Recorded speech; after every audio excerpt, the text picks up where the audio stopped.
Hi, I'm Jane Hilsden, marketing consultant and founder of Dragonfly Marketing. Welcome to this episode of the How to Do Marketing Show, a no-nonsense podcast about marketing for small business. It's our mission at Dragonfly Marketing to put marketing on the agenda for every regionally based small business in Australia. Why? Because we know that when marketing is done properly, it can help your business grow. We believe small businesses are the backbone of our nation. When your business grows, it benefits not only you and your family, it benefits your whole community. Small businesses create a vibrant and connected economy. We employ local people, we donate to local charities, and we work together to build resilient and thriving regional communities. The How to Do Marketing Show is a podcast just for you and your small business. Bursting with marketing insight and information, this show will be a fabulous resource to help you know all there is to know about the topic of marketing for small business.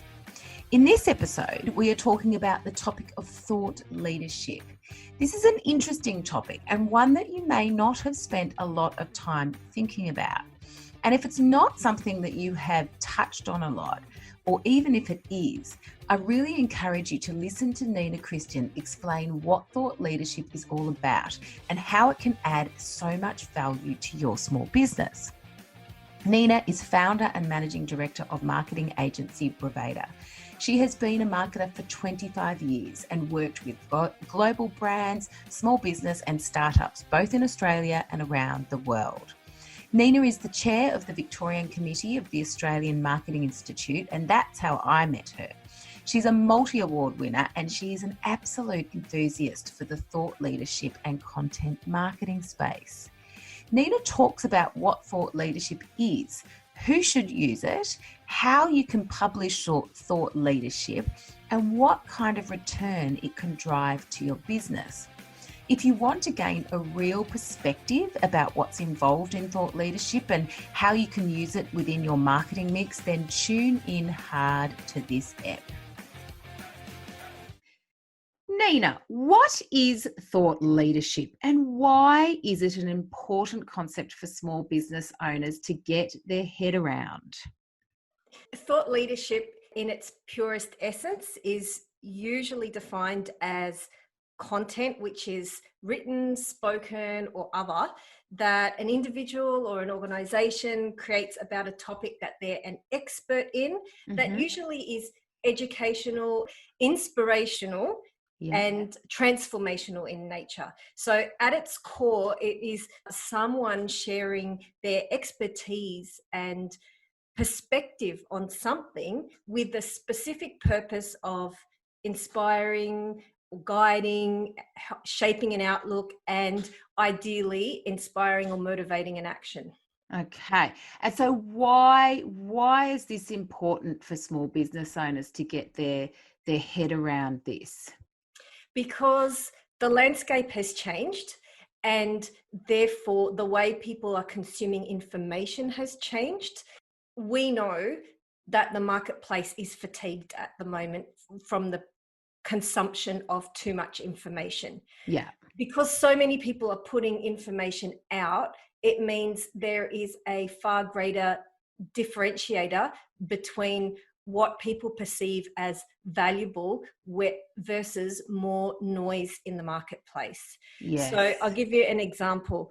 Think back 10 years, and the good old fact sheet. Yeah. That the ATO still loves to get out there. Quite a few days in your time. I think like 15 years ago, they were the thing, 20 years ago, they were the thing for companies to show their expertise. But A, nobody's interested in reading that kind of thing anymore.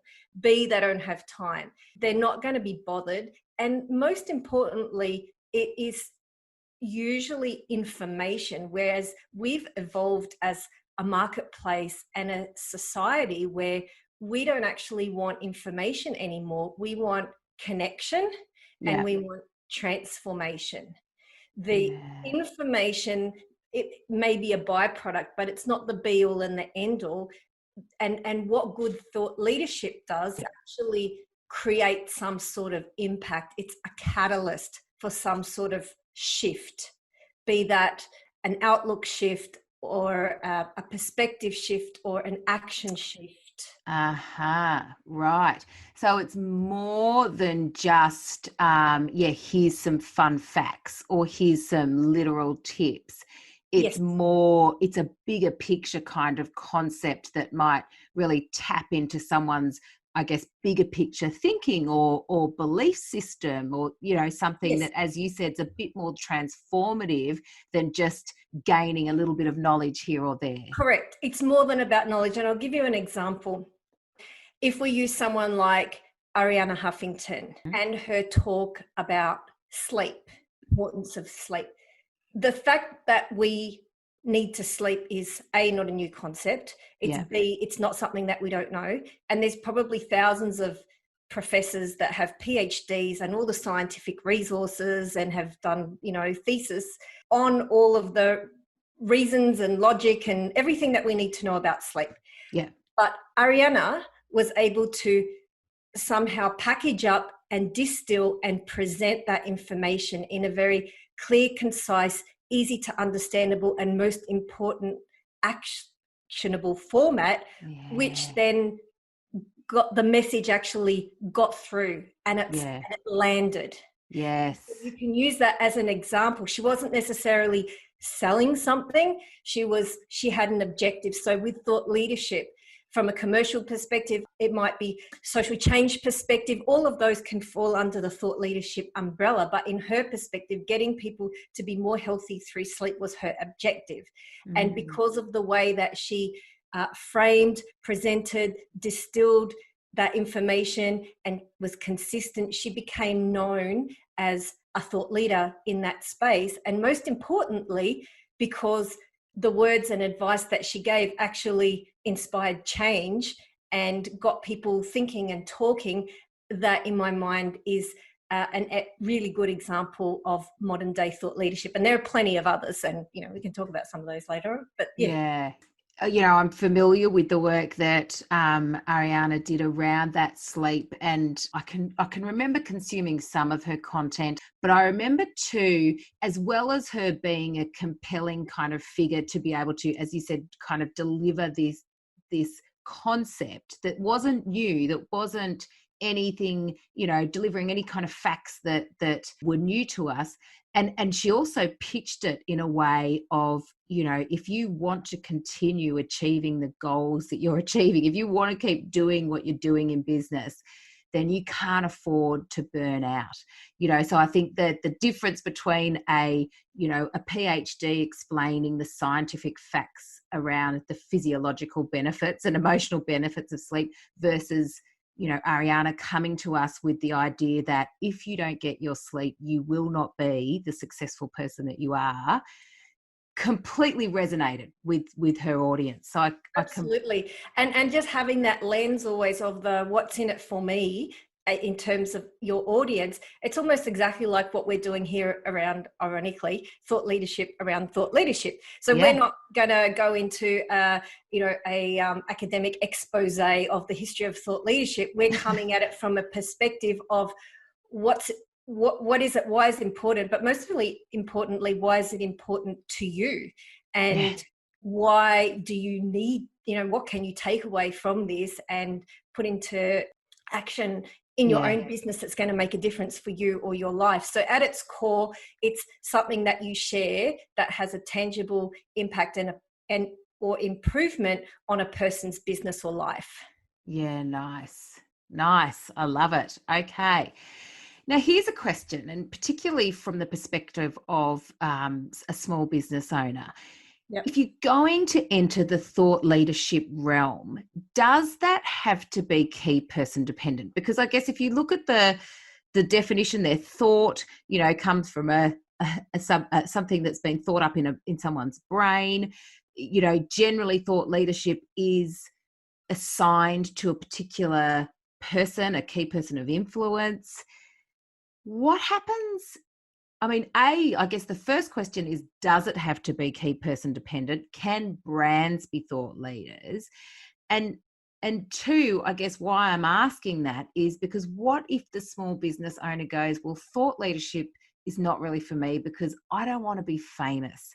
I don't want to be in front of the camera. I don't want to be in the videos. I don't want to be quoted, I just want to be contributing to that thought leadership space as a business? It's a really good question, and one that I have seen a lot of businesses really grapple with. Yeah. And for many years, I was also that person as well. Like, I didn't want to be out there and front and center. And I talk to a lot of businesses on a regular basis that ask the same question. The answer that I would like to be able to give them is a bit different to the reality answer that I feel that as a marketer I need to give. Yeah. So I'd like to say that it's fine. You don't have to be the person. And there are ways that you can do it where you as the business owner don't have to be the person. Yeah. But you have to consider the implications of that. Yeah. And I'll circle back to that in a second. The reality is you can communicate and should communicate as a brand, but the reality of our modern day situation is that people want to know who's behind the brand. Yeah. And what does that brand stand for? And more that's driven by the founder, the managing director, partner, whoever is steering and leading that organization. And that's a trend that's not only applying to small business, it's applying to big business as well. Yeah. So it's something that's across the board, and some companies are doing better than others. A lot of the more progressive companies, that comes very naturally to them because especially a lot of the more socially conscious companies from the outset, they realize that the founder needs to take an important role in determining being the face and the face spokesperson. Or, the buck stops here. In the past there was, and not even that long ago, maybe 10 years ago, polished and professional, and behind the veneer of the company wall or facade or brick or whatever it is was quite acceptable, and companies and small businesses aspired to be like big business, professional, polished, presenting. Whereas now there's a shift towards big businesses trying to be like small businesses, which is open, transparent, and raw and real. And the reality is, as much as we don't want it to be the case, that our audiences, they want to see more of the unpolished and unprofessional than they do of the professional. Now, I'm not saying that's all the time. There's a time and place for everything.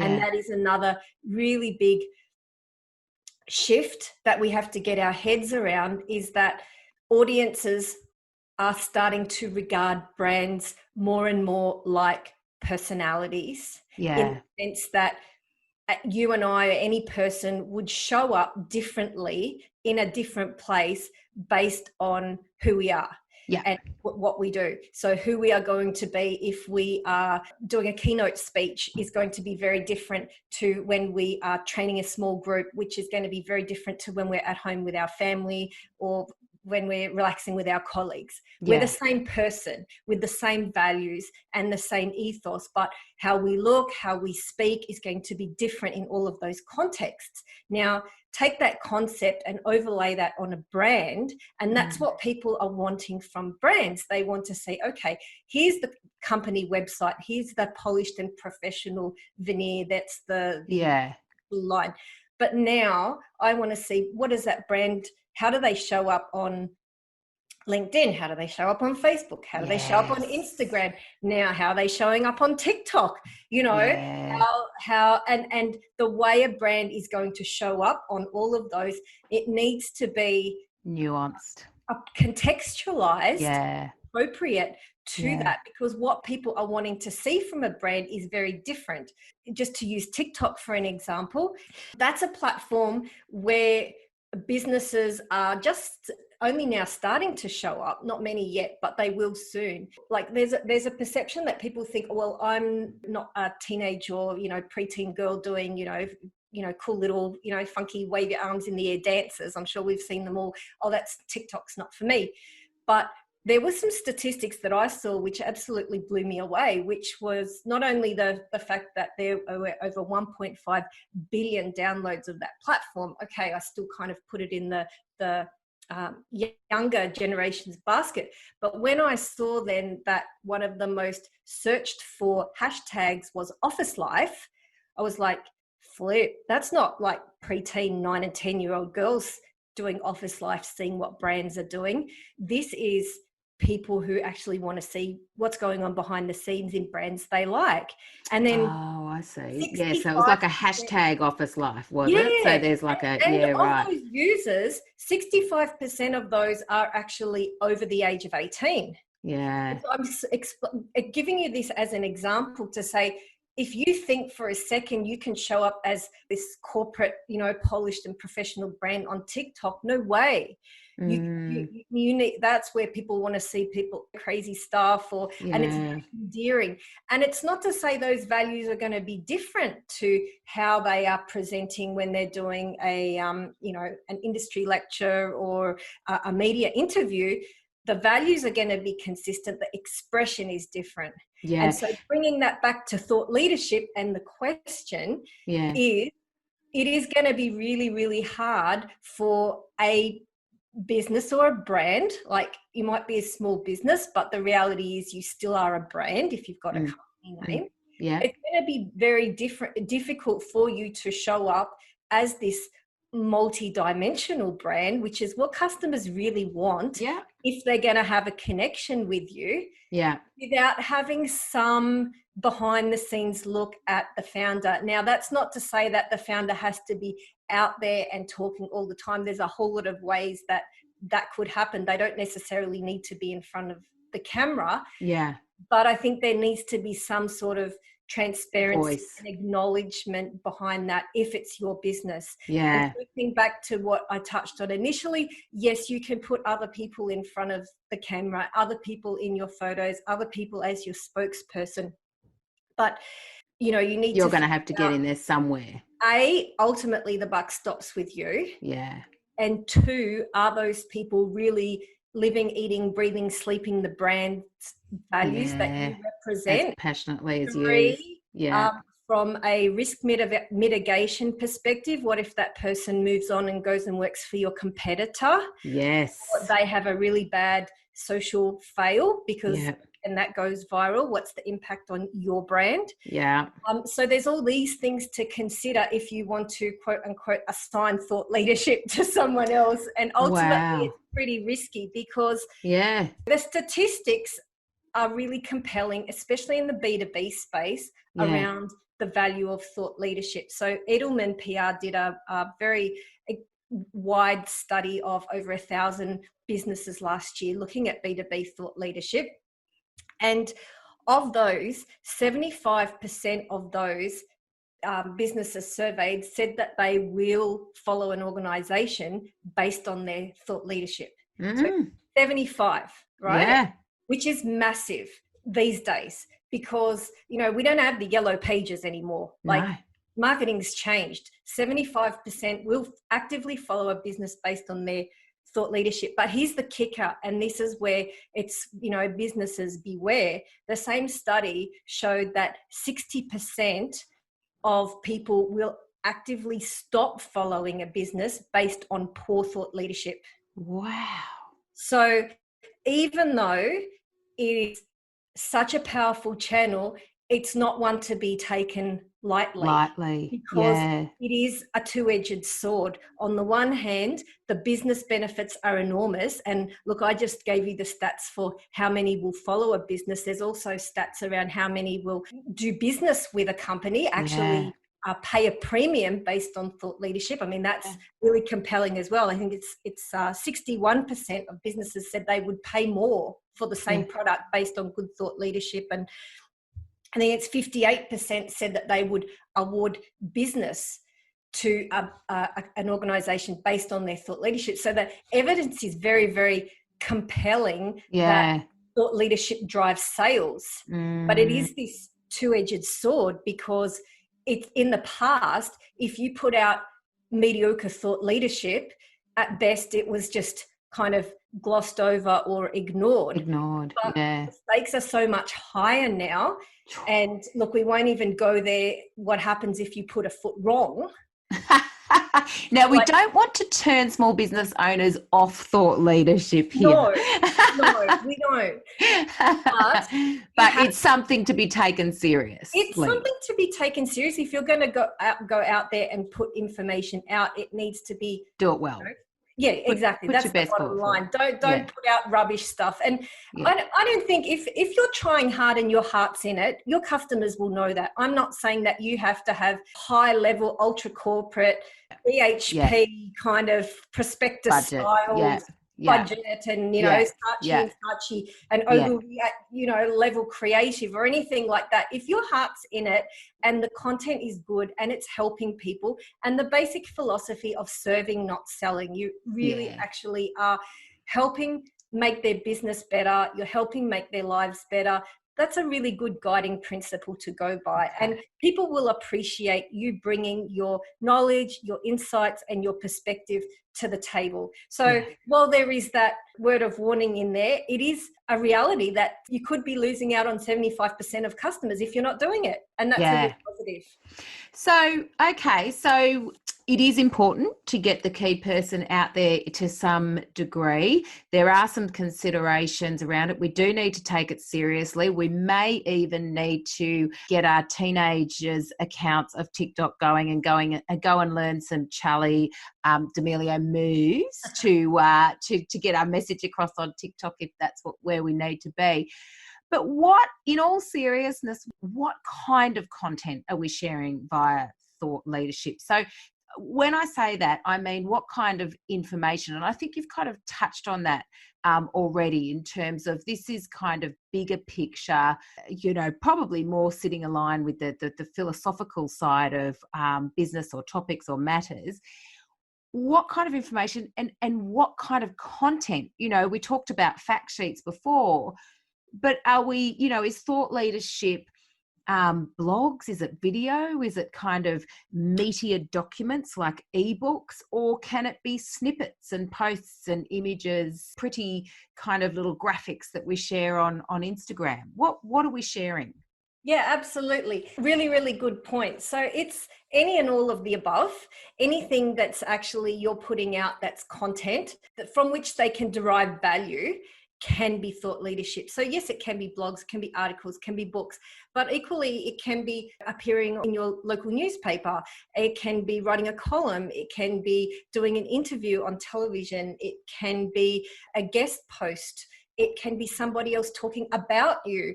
All of that is contributing. So we don't need to limit it to what we call modern day social media content marketing. Is it a video, a blog, a quote, a post? It is all of the expressions of your business. In terms of what is most in demand at the moment, there is some compelling evidence around that, in that people are less likely to go with really lengthy white papers and downloads and ebooks and all of that. They want snackable content, something that they can consume in a couple of minutes that's going to give them a quick win. So even if you're looking at platforms like LinkedIn, and you might have noticed this yourself, just the change in the way people are consuming information. Before, it was all about the articles, and the more articles people wrote, then that was what was getting viewership. But nowadays, it seems to be posts are getting a lot more attention than articles. And people are looking for value in posts, not just a post about an article. Same for downloads. People are not going to be as quick to give their email away for information now. They'll transact with you, giving you their email address, if you're going to give them something of value that they can actually go away and implement and actually get some sort of a result out of. If you don't actually deliver on that promise of giving them some sort of a result, well, you might get their email address, but you're not going to get their trust. And ultimately, for a business, this is the intention behind why you would even do this, is because you want to build up that trust. And that trust is a platform then for connection, for which then serves to build audience and customer loyalty, which in turn then has a commercial impact. So it starts with the trust. So you want to make sure that you're delivering on the promise and that you are thinking about how is this piece, this post, this video, this article, this talk that I'm doing. For a long time, businesses have given talks at the local Rotary Club. That's thought leadership. It's sharing what you know for the benefit of helping others. And so you mentioned there that this is not just limited to the digital field, that, you know, it is still a thing to get your thought leadership disseminated against, I guess, through might be print media, it could be being interviewed by your local radio station. I mean, it could even be something like being interviewed on podcasts, which seems to be very popular at the moment. So if people wanted to go out, particularly with the media, because I think that's something that is overlooked a lot of the time in small business in terms of kind of reaching out to the media to be featured in an article or to become the go-to kind of expert on a particular topic. Do you have any recommendations about how small business owners might be able to pitch themselves to media, or, you know, at least get in front of the right journalists or bloggers or whoever it might be?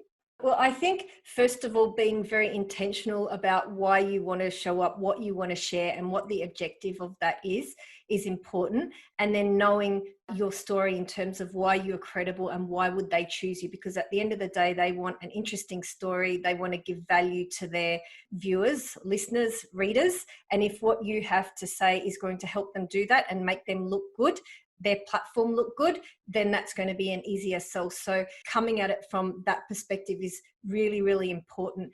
There's a number of ways you can do that, and that's going to depend on the business and the budget and the approach and the competency of the people involved. You can engage a PR firm, and a lot of what they do as part of the typical day-to-day of what they do would be extracting a lot of thought leadership and putting it out there for you and creating opportunities.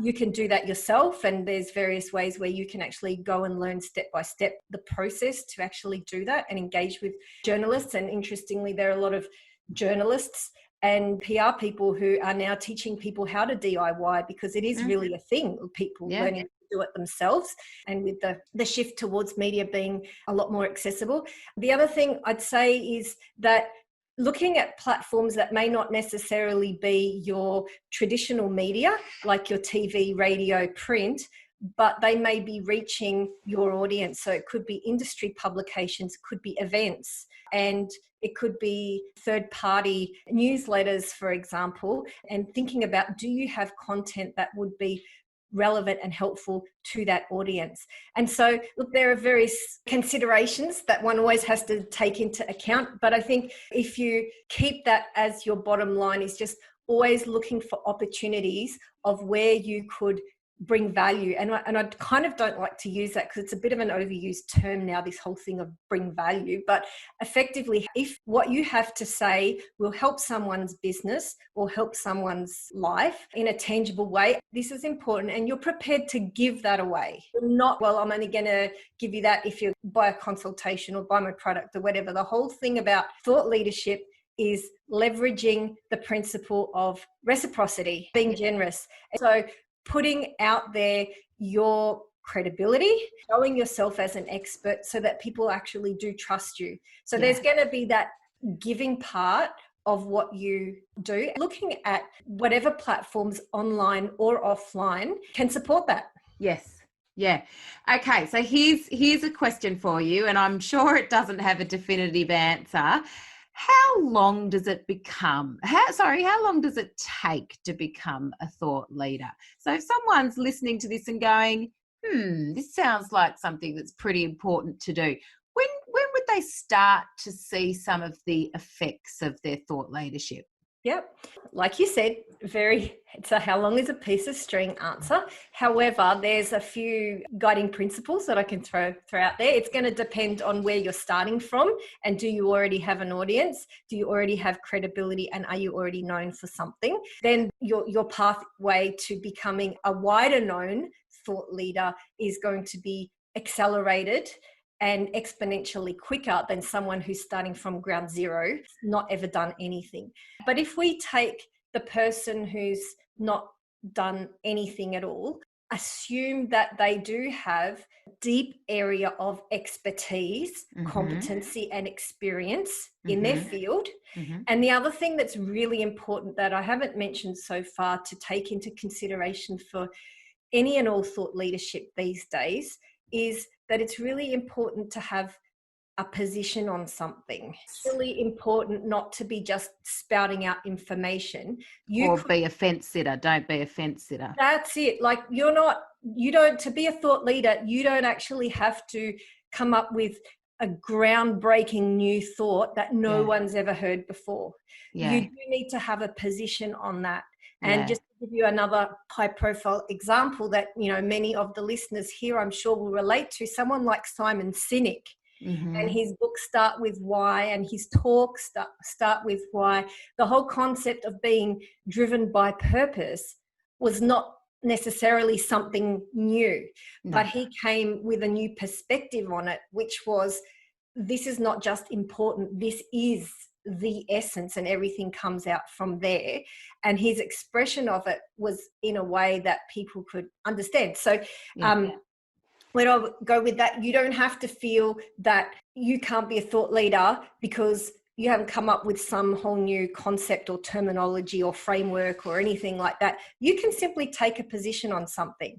So I'll give you a very personal example that I think may help your listeners understand. So a few years ago, I started helping young marketers who had graduated from university and feeling very stuck because they got this piece of paper, a marketing degree, and went out and started looking for jobs and just couldn't find one because, at the bottom line, the way that they were trying to do it was still very old school, which is, I've got this piece of paper, I've gone and studied hard, now give me a job and train me and give me practical experience, please. And from my experience in working with many of them, I had developed a lot of insight and useful information that helped them. And so I started putting that out there. And yes, you could call that, thought leadership in that space. But what actually made the difference and what helped people connect emotionally with that message rather than just it being information is that I had to go back to my core and see, why is this important? Why is it important to them? And why is it important to me? And for me, that came down to, I have a fundamental belief that the world needs great marketers and that every marketer deserves the chance to build a career that inspires them. And so all of what I put out around, how to make yourself an attractive candidate, how to look for opportunities, where things are going, what trends you should be across, are peppered by this position that if you really want this, there's a place for you. And we'll help you get there. And so that was my position. And so that you can see that's not necessarily a technical thing, or it's not an academic thing. It's a position on something. So if you can see something in your industry that you are prepared to take a stand for, and sometimes it might be taking a stand against, because if you're taking an active stand against something that's not right, well, you're inherently standing for something, and that is in your position, and that's where your values come in, and that's where the emotional connection will come in. So if somebody's starting from scratch, coming back, and why I mention that is because their message is going to get traction so much quicker if they can actually stand for something, because you're going to get that emotion. You're going to make more impact with it. So much quicker. So then if we're looking at timing, I would almost liken it a little bit to search engine marketing and content marketing generally from a timing perspective. An analogy I like to use is like when you're planting seeds, say you're a farmer, you plant the seed in the soil. For a long time, you don't see anything. But 100%. You act as if that thing is still growing. You still show up, you still water it. And then it's what you do but then it's also what the external elements do, the sun and the soil. You can't and control everything. You put it into good soil, and you keep doing that for a while, and then you start to see this tiny little seedling. So for some people that might be 6 months. For some people it might be 9 months. For some people, if you've already got an established following and you start to do things actively, it might be 3 months. It's going to depend on how quickly you put stuff out there, where your audience is, how polarizing your position is, or how much need is there in the marketplace that you're serving. I mean, we all think of a lot of niches and areas now that are hungry for people to stand up and lead the way. And so there is a lot of opportunity to do that. If yours is not one, then it might be a slower burn. But the point is, it's like compound interest. The sooner you start, the longer that you have time working for you than against you. And the important thing with thought leadership is to really be consistent as well. But from a timing perspective, look, don't expect to be the world's expert overnight or even in a couple of weeks or in a couple of months. Many thought who we would regard as thought leaders honed their messaging, their positioning, their audience over many, many years. You need to accept that it's an evolving process as well. The thing is that you can't steer a car if it's not moving. So you actually do need to start getting into action. We'll cover off on a few things around how you can make sure you're on the right track. So what are some of the challenges that you, like small business owners, Mike? So again, consider that they're kind of starting from scratch. They now think, okay, it's going to take a little while for this to actually get some traction. And certainly in my experience, I see a lot of small business owners kind of start even in just that space of the social media world, and they'll start really enthusiastically and they'll get through 2 weeks, they'll get through 3 weeks, they get to 4 weeks and they go, it's not working. So we know that people want to, so we know that this is going to take time. What are some of the challenges that you think that people might come up against with this? Okay, well, you just hit the nail on the head, really, in terms of the number one, which is the expectation. And look, I'll just put it out there, just because if your audience is a small business, really don't expect huge results in your first 12 months. It's fair. You just got to say it. It's like growing your seeds. It's like some trees take longer to grow than others, but you'll start to see something, but don't expect to see a thriving bush, much less something bearing fruit in those first few months. Set your expectation. Really, anything that you see before 6 months is a bonus. You got to be prepared to show up, and you got to be prepared to do the work. And there's no one individual or business that can shortcut nature's principles of sowing and reaping, planting and growing. It's the same for business. It's the same for content. It's the same for thought leadership. And you might be a one-hit wonder, and you might publish something and it goes viral and gets picked up, but you need to have then the infrastructure to sustain that and build it and grow on it. And the rate at which audiences are consuming content at the moment, you'll be forgotten very quickly if you're not out there consistently. It's not like 5-10 years ago where there was that one defining article and you were an overnight superstar of your industry. There are a lot of voices. And now where businesses probably like you are hearing people like Jane and myself talking about this stuff, and they're all doing it, the level is continually raising, the bar is getting higher.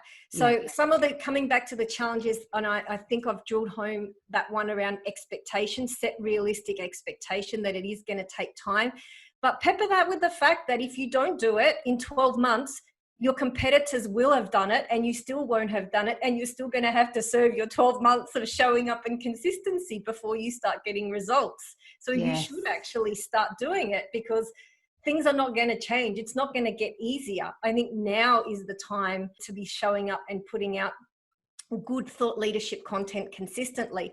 So it was interesting. I wrote some pieces at the beginning of the year where just the general marketplace was changing and it was going to be much harder for people to get their messages heard in 6 to 9 months. And I think I wrote that in January, maybe. Wow. January. Did you jinx us, Nina? No, you know what? I actually take that back because it came forward by 3 months. And with what happened with, the coronavirus pandemic and all of that, everyone having to go online real quickly, I think the emergence of that is already now that, there are more companies online. People are more used to consuming information online. There are more people now who are completely comfortable being on video online, that are writing online, that even in video, what was, let's quote unquote, working 6 months ago in getting attention won't work now because there's so much of it and it's just changing.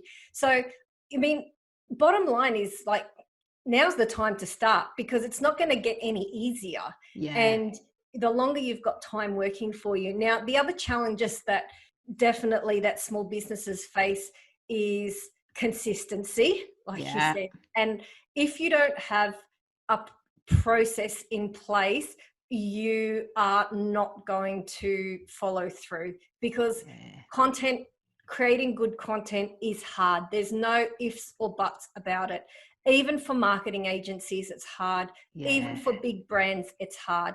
It's hard for everybody and you're not alone.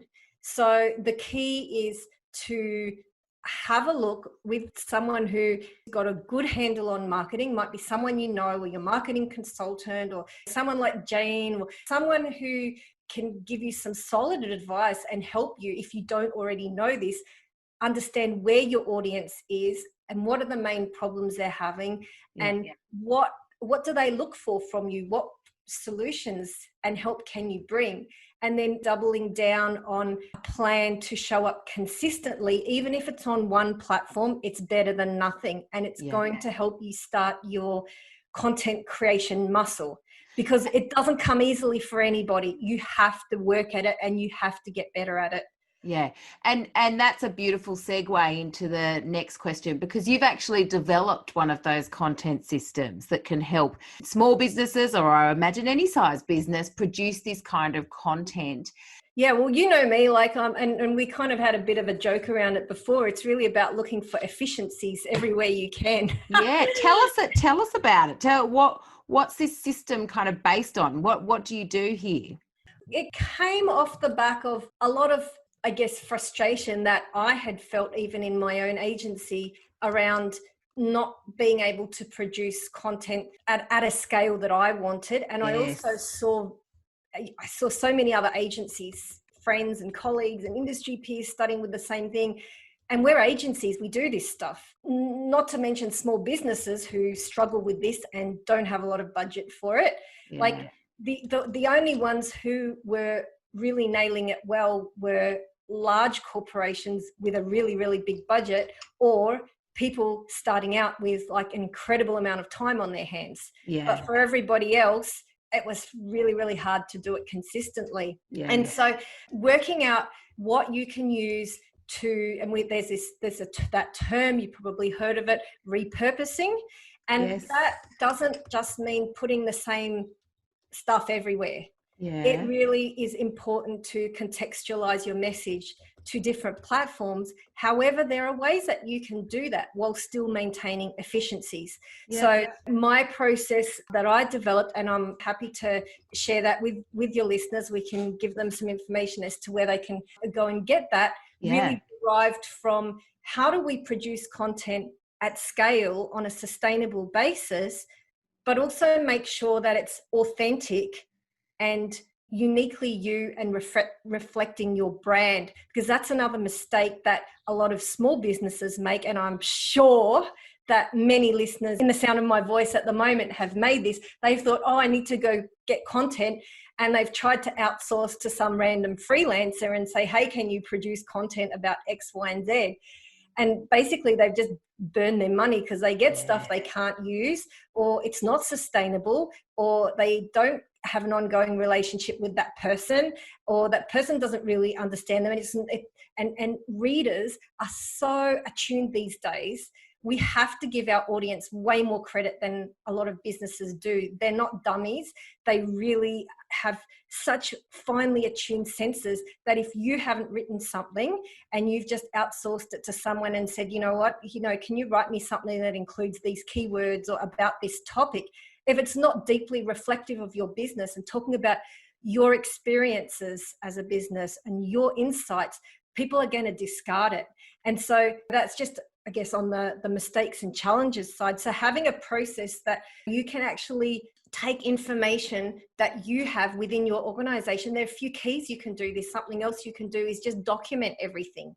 Record things, obviously not sensitive information, but if you are doing an interview or a talk to your team about something, just get in the habit of documenting. And whether you use that, like some people do, and they actually put their cut up and put videos out there, or they put audio out there, or they transcribe it and then and put that into a post, or they extract quotes and comments out of that. There's a lot of things that you can do from that, but that is uniquely you, authentic content. And so that's how you minimize the risk of ending up with this disconnection between what you're trying to put out and what people are getting, because it is actually you. So having the right systems in place to support that is really, really crucial as well. Start with something and do it consistently. And when you've nailed that, build on that. Even set yourself a monthly challenge. Do one thing for 4 weeks, even if it's something that takes half an hour, you're investing a small amount of money into something. When I talk about that money, I'm not necessarily talking about spending it on people. There's going to be a cost to you on your time or your team's time and your resources. So just start small and build incrementally. And when you've got something right, then add the next layer to it. And I think, like, for example, before we started interviewing, before we started our, official interview today, you and I were chatting, and you'd mentioned that, we were setting up the video properly, because you said, what I'm actually going to do from this interview, so this will obviously be one piece of content. It'll be a podcast interview that goes out via the How to Do Marketing show, which I can share for my platforms. You can share for your platforms. And it's both kind of the thought leadership tick that we can both kind of tick off our list. But then you've said that you're actually going to grab some of the video grabs and use 30-second, little quotes, etc., that you can share out via your channels. So that's like a complete repurpose of some of the insight that you're lending today. And then there's obviously, you could put some written quotes together off the back of that. And even with this podcast, for the way that we get the content out there, we obviously have the recorded audio, and then we'll get the audio transcribed. So there's some written content, and then we'll use some quotes, and we do audio grabs and we do written grabs. And even though it's all from the same derived, one piece of content, there's multiple pieces of content that could feed back into that thought leadership. So I guess for small businesses, we're asking them to kind of go and look for your low-hanging fruit in the content that you're already producing. You might run a training course, you might run a workshop, you might decide to tape an initial consultation with one of your clients that's really typical of all the kind of information that you'll share with lots of people. Look for those low-hanging fruit of content that's already there, and think about all the different ways that you could repurpose that content. Is that right? Absolutely. And when you're doing that, look at it through the lens of, is it punchy? Is it snackable? Can someone listen to this and actually walk away either knowing something they didn't know before, or seeing something in a different way, or inspired to action? And that doesn't take a long period of time. That could take 30 seconds, it could take a minute, could take 5 minutes. But looking at everything through that lens, would this be helpful to someone? And if so, in what context? Would it be most helpful written? Would it be most helpful visualized? And I wouldn't encourage you, if you're starting out, to go down the full-on infographic route, but it can be very, very powerful, to take what you can to turn it into that.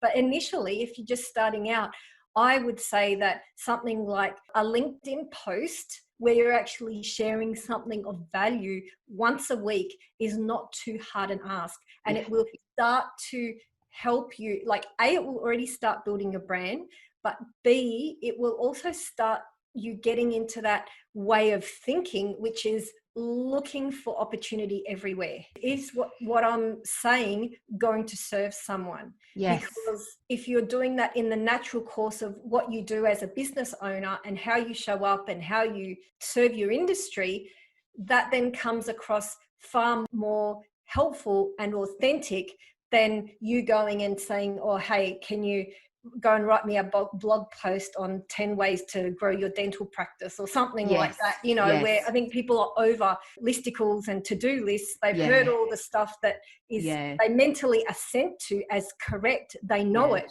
But the person who can inspire them to actually act on it, that's the person that is going to win their hearts and get that reciprocity credit. Yeah, I love it. Now, something that a lot of small business owners and even myself as a marketer, and I imagine you as a marketer as well, is concerned about is measurement. Yep. How do we measure the effects of our thought leadership? What are the metrics that small businesses should put towards their success rate or assessing their success rate with this? Yeah, it's a really interesting question, Jane, and one I wish there was a very definitive industry standard answer to. So I'll give you two answers. One is, because we all like numbers, some specific metrics that are going to help guide you in terms of understanding your thought leadership effectiveness. Like for larger brands, there are whole agencies that exist around measuring this stuff. But for smaller businesses, there's not a one size fits all, but here are some things that you can look at. You can look at your email open rates. If people are actually opening your emails, it means they want to hear from you. Yes. And email is a great place where you absolutely should be demonstrating your thought leadership, because our email inboxes, all of us, they're already going to be way too cluttered. We get too much stuff. So we only open emails from people that we want to hear from. 100%. So that's really, really good. So if you're wondering, is my thought leadership resonating? Is it landing? Have a look at what your email open rates are now or have been. And then once you start being proactive in terms of sharing helpful information via email, do you notice a trend in that opening? That's one indicator. I mean, having said that, you have to think there could be a whole lot of different factors that influence that. So it's not a one size fits all. I'm just going to give you a few things that you can use. Certainly, social engagement is another one. And while we talk a lot around the concept of vanity metrics and that, we don't want to make decisions based on likes and shares and comments because they don't pay the bills. And that is very true in one sense. However, if you are writing something and you are getting insightful comments or people putting meaningful contributions, that is indicative of the fact that your messaging may be landing, because people are taking the time to read and process and write a considered response. So if you're just getting a whole lot of likes on something, look, you need to take that with a grain of salt, and it's going to depend on your followers and things like that. But if you're actually getting people who will engage back with you, better still, if you get people who will message you saying, I saw you talking about this, and this, and that really helped me, etc. This is not the science. Like, as we know, marketing is science and it's art in equal parts. And now it's also a lot of intuition. And common sense. Let's say science, art, intuition, and common sense. There you go. There's a piece of thought leadership. You might even see this on YouTube. So looking at it through that matrix and saying, if people are commenting to me saying, this, I'm really enjoying your stuff, I can make an informed opinion that my stuff is helping people. Now, I did a really interesting test around this is just, just throw this in another practical thing. If you've got an email list and you want to clean it up, which is always a good thing, have a clean email list. 100%. I did that a week or two ago, and a couple of hundred people that hadn't been engaging, have a rather large list. I thought I'm just going to pick a handful of them and experiment, send them an email telling them I'm going to delete them from my list because I haven't, and one of the filters I used was you haven't opened an email in 90 days. Yeah. But you've been on my list for longer than 90 days. So I sent them an email saying, I only want to email people who actually want to hear from me, don't want to think. So I'm going to delete you from my list. Really polite, just wanting to let you know you can always come back on later on, but just a courtesy. The number of people I had who sent reply saying, please don't take me on your list. I loved your stuff. Really? Wow. Like, that was very brave, Nina. That was great. What a good idea. But that's not a scientific metric. But to me, it's a common sense metric. People like the kind of stuff that I put out on my email. Yeah. So, I love it. Keep doing it. And it also reaffirms to me, like us, think about how we behave. Yeah. When we like something, we don't always reply to the person. We don't always open everything. Doesn't mean that we think less of a person. Yeah. But when you can take that as a little bit of a snapshot, a little bit of intelligence, and from that create, there are a lot of people out there that are receiving what I'm saying. I may not always hear from them because, we don't have AI mind telepathy to know exactly what's going on inside their heads yet.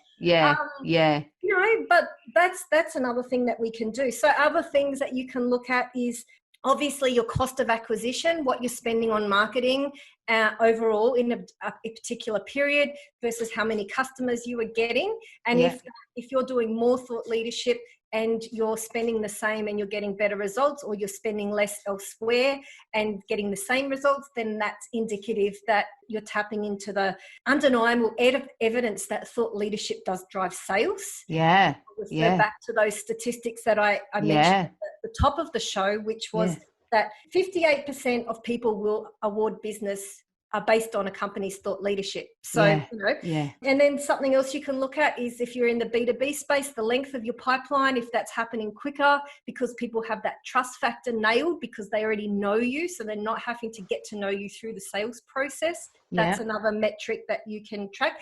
And then another one, which is again, not scientific, but one that I think is really important.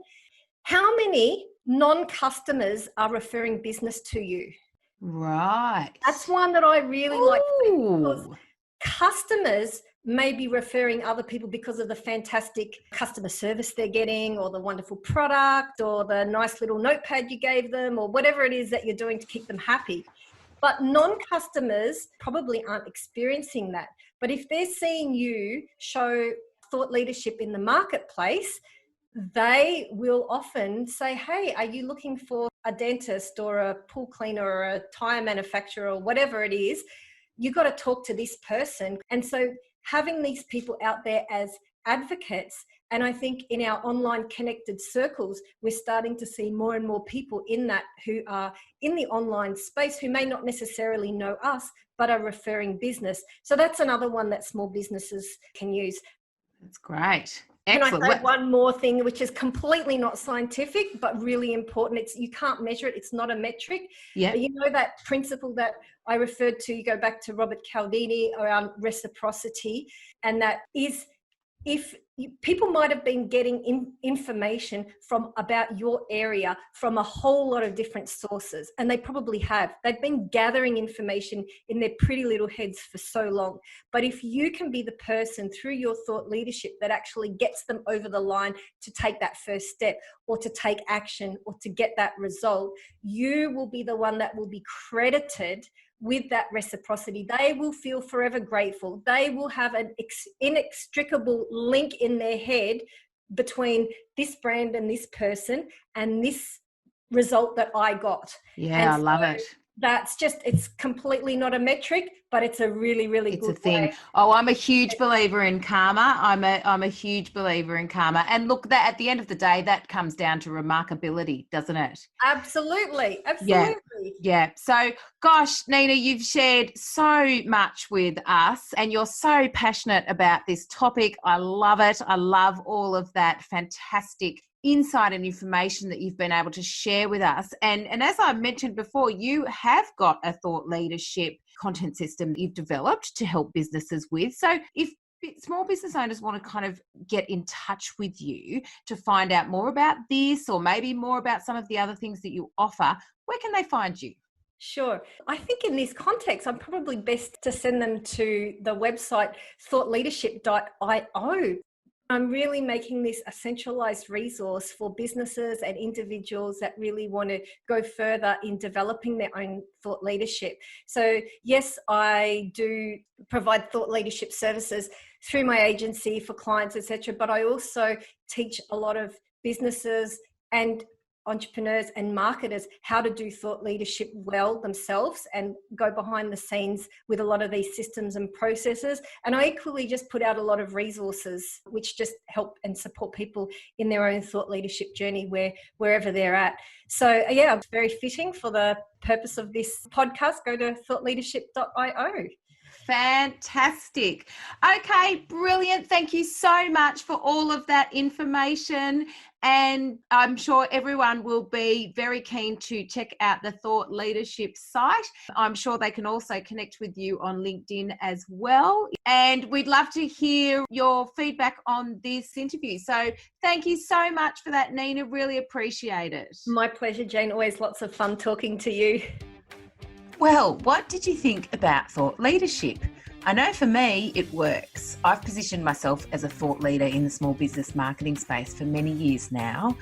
One book, a podcast, several hundred blog posts, and thousands of social media posts later, and I can say that it has definitely driven value to my business. How? Well, it has increased my visibility on platforms such as LinkedIn. It's helped position me as a marketing consultant who specialises in small business. And that helps me get the right type of inquiry, which has then led to excellent projects to work on. It's also led to speaking opportunities, and that's actually one of my business objectives. So my biggest takeaways, I should say, were: number one, thought leadership is inspiring or transformational content. So I guess think of the title there, thought and leader. Someone leading their tribe with their thoughts and opinions. So it's not fact sheets or how-tos. It's kind of more philosophical in nature.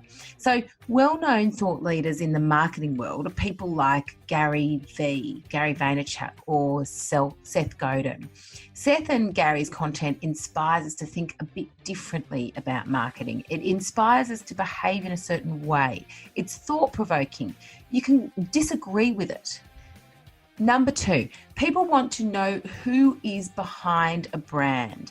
If you want to contribute in the thought leadership space, then it is more effective if your thought leadership is led by a founder or owner. So sorry to those business owners who thought that they might get away with this hiding behind the curtains. Think, Daniel Flynn from Thank You, Lisa Messenger from the Collective Hub, Emma Isaacs from Business Chicks, or even Steve Jobs from Apple. They are all excellent examples of founders who've become thought leaders within their industry and as a result have contributed significant growth to the business. So if you're enjoying all of the small business marketing insight that is being shared out here on this show, please be sure to hit subscribe and leave a rating and review. Also, we'd love you to join in the discussions about small business marketing in the How to Do Marketing group on Facebook. I'm in the group all the time answering people's questions and publishing snackable marketing tips. So join us. Just go to Facebook and search for the How to Do Marketing group. Until next time, happy marketing.